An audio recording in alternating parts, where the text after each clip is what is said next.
Synodam-paharitany afovoany Antsinanana vaovao, synodam-paharitany faharoa eo anivon'ny Fiangonan'i Jésus-Kristy eto Madagascar, Fitandremana Sainte-Marie, ao no miorina ny Fiangonana FJKM Finoana Andapanangoy Vohilava.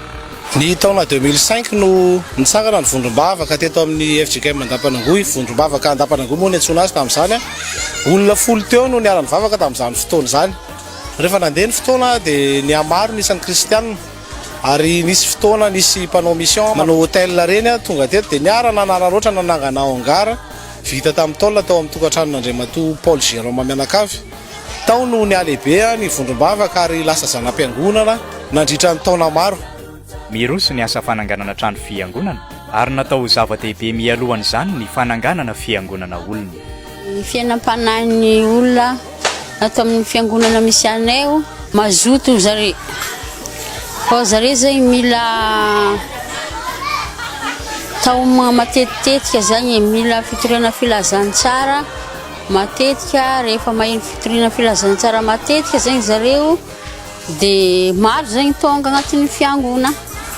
Ny fitombon'ny kristianina no mampivelatra ireo karazana fanomezam-pahasoavana samihafa ka mahatanteraka ny voalaza ao amin'ny Korintianina 1:2-12 ny andinin'ny 4 manao hoe zarazarainao samihafa ny fanomezam-pahasoavana nefa ny fanahy dia hira ihany. Ny taona 2019 dia nanapa-kevitra ny fiangonana fa hividy tany azona manorina ny fiangonana. Nanomboka teo zay nanao ezaka nitsangana ny komite ny ezaka dia niasa zay nanao rakitra, nanao varotra ary nanao tsipaipaika isan-karazany ka ny taona volana avril 2022 no nahazo tany ny fiangonana teto amin'ity tany anorenana ny fiangonana ity.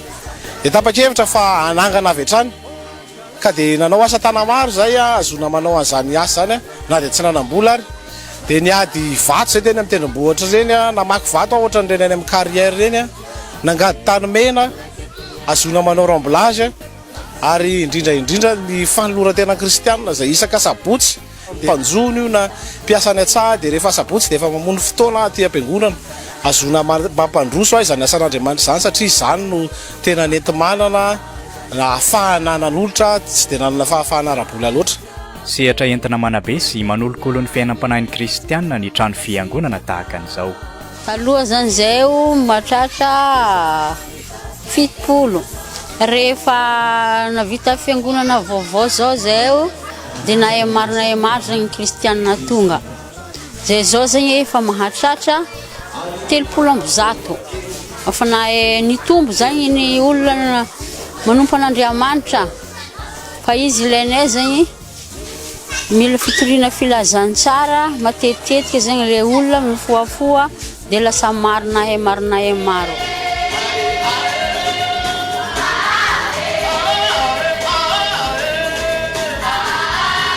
Zay zao zany dia mbola miezaka zany zahay amin'ny vondrom-bavaka isaka ny talata zany mitety tokantranon'olona tsirairay zay mandeha mitory filazantsara mitaona zareo olona reo mba hiditra hivavaka isoragna ny tombo fa tegna nanana fahazotoana mihitsy ny zare olo aby nitetezany an-tragno re. Marina sy miatra eo amin'ny fiangonana ny soratra masina ao amin'ny Salamo 7:20 ny andinin'ny 1 tapany 1 manao hoe raha tsy Jehova no manao ny trano dia miasa foana ny mpanao azy. 26 novembre 2024 no niady fototra ny fiangonana ary dia nandroso ny asa nanaraka izay ritme zay ihany hoe asa tana maro any tena niainana maro any kristianina ihany koa izay nanolo tanana ireo tapaka sy namana nandrotsaka izay fony entina manohana ny asa fanorenana. Tamin'ny volana aogositra 2024 dia tafatsangana teo amin'ny 1 mètre teo nirindrina ny fiangonana 1 mètre 5 no nisy mpanompon'Andriamanitra ny nanaika ho fitaovana entina natateraka ny asa ka dia ho fitaina ny fiangonana ozy izy ireo tao anatin'ny 3 volana montsy dia vita ny fiangonana. Krismasy 2024 dia efa tao ny fiangonana noho ny vavaka ary dia tao aorianan'izay moa dia mbola nisy asa madinidinika tsy maintsy natao na mahazona namita tsara ny asa ka dia tonga amin'izao fotoana fitokanana ny fiangonana izao. Andriamanitra velo raisy zanak'ampanahy masina no hitokana fika ity trano fiangonana ity ho toerana izay anomezam-boninahitran'Andriamanitra sy aonany olona amin'ny Kristy andraisan'ny fiainana manak'izay. Dia ho an'Andriamanitra ny voninahitra. Amen. Mahazo mitehika mampisaly nareo.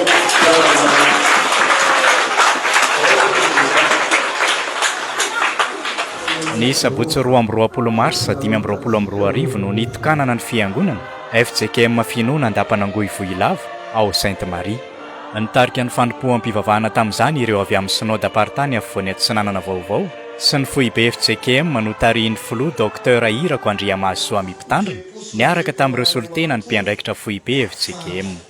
Tonga maro ireo vahoakan'Andriamanitra avy amin'ny fitandremana sy ireo zanam-piangonana miorina ao an-toerana na ny fiombonana ho fankalazana an'Andriamanitra noho ny fahavitan'ny trano fiangonana. Ny epistily voalohany ho an'ny Korintianina 4:10 ka ny 2:20 no tenin'Andriamanitra notoriana nandritra ity fanompoampivavahana ity, izay teny fanevana izao fanorenana fiangonana izao.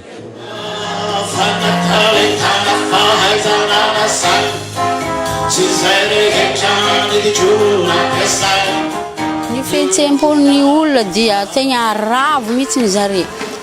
Faly dia faly.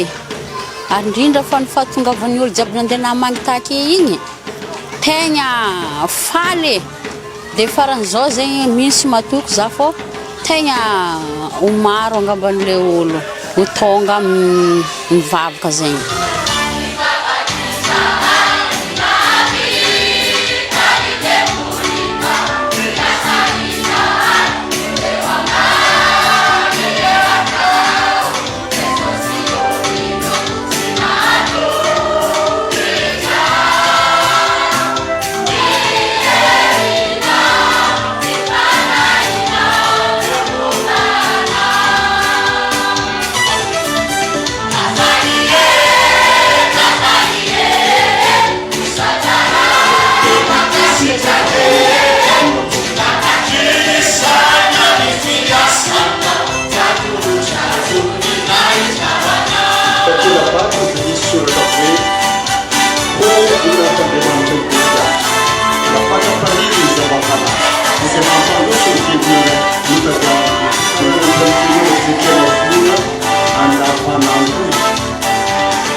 Tamin'ny takarivam-piderana ny tontolo andro ny fitokanana, nandraisan'ireo sampana velona anjara sy ireo avy amin'ny zanam-piangonana samihafa ao anatin'ny fitandremana Sainte Marie. nasaina manokana tamin'izany fotoana izany nitarika ny ako ao amin'ny fikambanana mpiara-mamaky baiboly eto Madagasikara.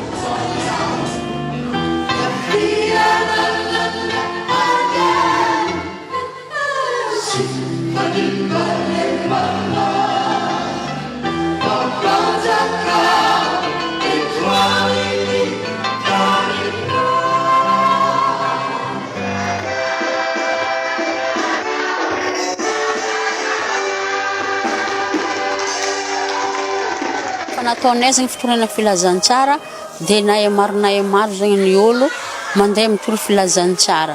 Fa ny ilainay foana dia mbo misy vahiny zegny mbo tonga taminay mbo mifanolosolo zegny amin'ilay fitorana filazantsara. Voatokana ny fiangonana mitombo ny vahoakan'Andriamanitra mitohy ny asa fitoriana ny filazantsara. Ary toy izany ihany koa ianareo raha fatrapaniry ny zava-panahdy izay ampandroso ny fiangonana no tadiavo indrindra.